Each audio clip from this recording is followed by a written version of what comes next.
We should celebrate International Women's Day because women and their efforts in all spheres of their lives are invisible. Women of the world in all different countries have got the same struggles. It brings us all together and it helps to educate and keep us motivated, and it's empowering women. It reminds us of the struggle that our sisters had before us, but it also reminds us of the road that we've still got to travel. We've not arrived, we've not reached where we need to be. In the general labour market, in house care, in the media, women are still either undervalued or underpaid or underrepresented. We've got enormous challenges, socially and economically. Women and girls are still facing gender stereotyping that holds them back. I think history has shown that a lot of the time women don't get recognised for the work or their achievements. Being undervalued, discrimination, trying to juggle childcare and working in home life. I think the challenges that face women and young girls today is peer pressure. Every day I can feel pressure on me about being a woman. Society puts a lot of pressure on women, and we have to uphold very high standards at times. Women have to juggle work along with caring responsibilities, be it for elderly parents or young children or grandchildren. Often people have learned the language of equality, but yet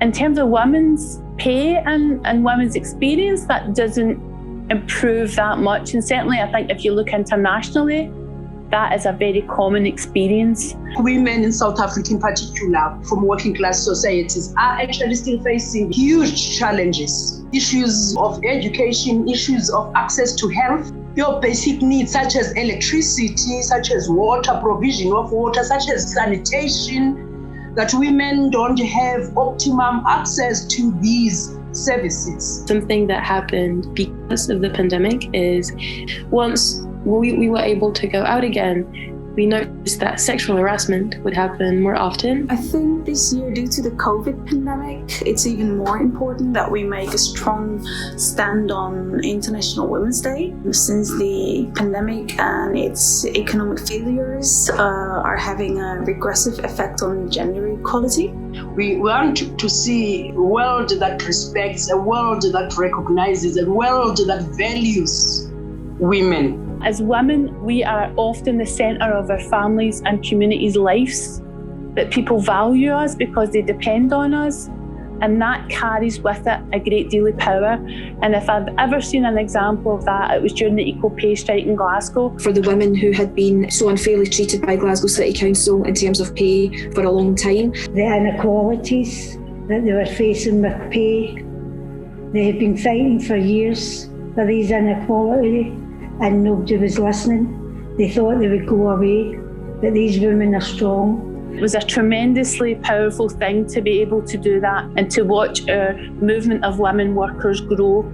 And that was the power behind the strike, that collective. The EIS was involved in a national campaign around pay in pursuit of a 10% pay rise. We had 30,000 people marching the streets of Glasgow, and a few months after the EIS demonstration, massive demonstration, there was the delivery of a 13% pay rise for teachers. We marched through the streets of Amsterdam to stress the importance of intersectionality, to see how the system is made of multiple oppressions. When we took to the streets in our masses, because of who we were and the jobs we do in our city and what we represent, people took a big, deep breath and they clapped us and they supported us. Monica Lennon passed the bill for period poverty in Scotland. Scotland not only is leading the UK, but they're also leading the world.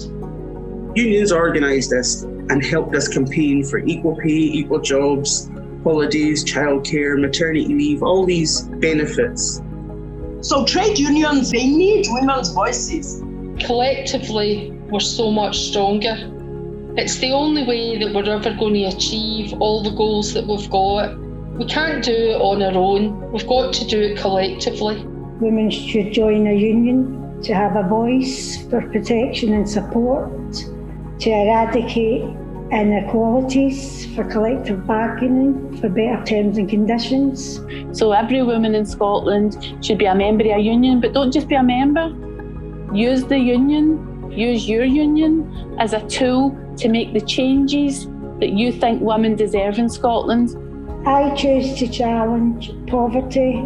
I choose to challenge the impact of austerity on women and children. Challenge just everyday sexism. I would choose to challenge the UK and their acceptance of trade deal regardless of how countries are treating its women. I choose to challenge women's pay being undervalued in the workplace. Choose to challenge capitalism. I choose to challenge the perception that women cannot be firefighters. I choose to challenge the stereotypes and prejudices that women have to face every day. I choose to challenge domestic abuse. I choose to challenge racial and LGBT discrimination.